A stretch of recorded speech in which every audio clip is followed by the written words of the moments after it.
Well, good morning. Hope you're doing well today. Beautiful day God has given us. I'm sitting here looking at the sunshine that's coming through, how bright it is outside, but also how hot it is outside. It's only June, but it is already hot.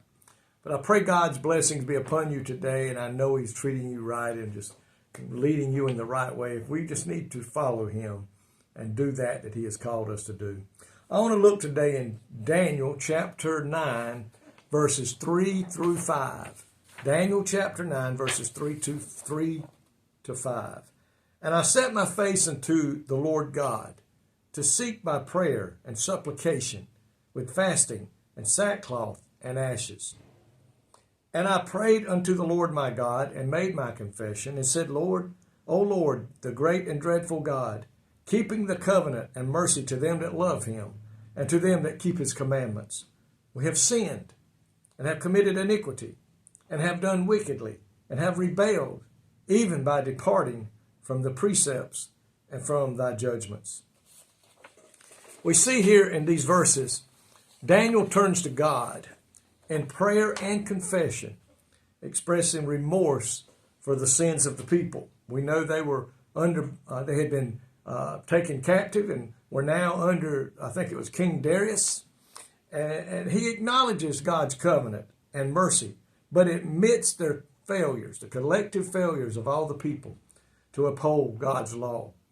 And Daniel emphasizes their rebellion and turning away from God's commandment. So look at this and what it should mean for us today in which we live.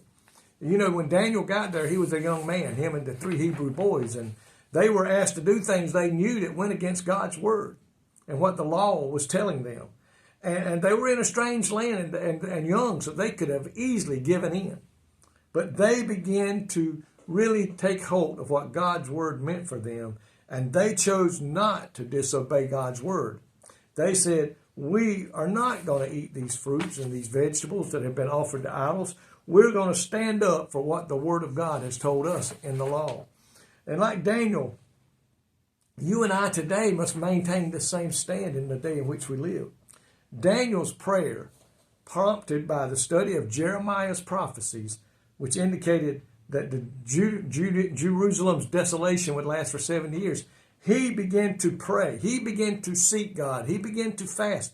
And that's what we have to do in this day in which we're in. We're living in an evil and a sinful world, and a world that wants us to change our ways to their ways. They want us to pick up their habits, and not the ones that we are told that we must do in the Bible and what we should not do.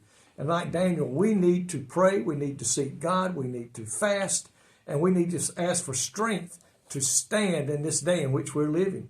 It says here, Daniel confessed the sins of himself, the kings, the princes, the people of Israel. We need to confess our sin. Own up to it, folks.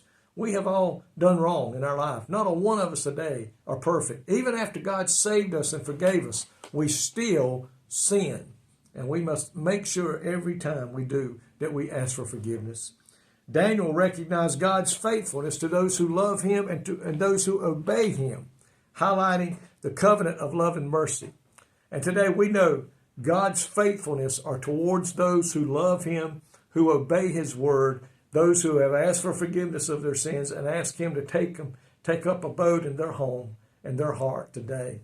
And I pray today that that's where you're at with God. You're in that relationship with Him, and He knows you, that you love Him and that you are serving Him. And Daniel recognized God's faithfulness to those who abide by the law. Today, God's faithfulness is to those who abide by the Word of God. Daniel specifically points out their transgressions and their iniquity and their wickedness. And we need to do that day. They had turned away from God's law. A lot of the people, that's why they were in captivity, because they had drifted away from the law. That's the reason our world today is in such shape it's in. People have left and forgotten what the Word of God is all about. And you and I must make sure we don't fall victim to that also. We must stand true in what God's Word says. We can do and what we can't do. And like Daniel, if we have to get down on our knees and pray and fast and seek God continuously, we must do that to stand in this day in which we live. Because, folks, that's the only people that's going to make it into heaven, is those that are living by what God's Word says and what God's Word tells us to do. And I pray today that that's what you and I are doing. We are honoring God's word today like Daniel was honoring the law. We are honoring the word of God.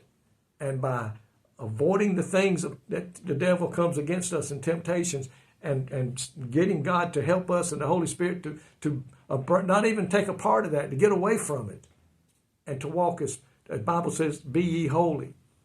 To live that life as perfectly as we can live it with the help of God. And when we do sin, confess it.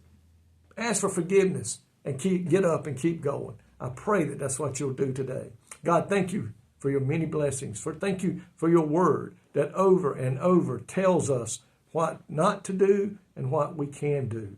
And help us to obey your word, that we may be ready whenever you come or call, that we'll be ready to go home to be with you in Jesus' name. I pray today God's blessings be upon you. May God bless you today.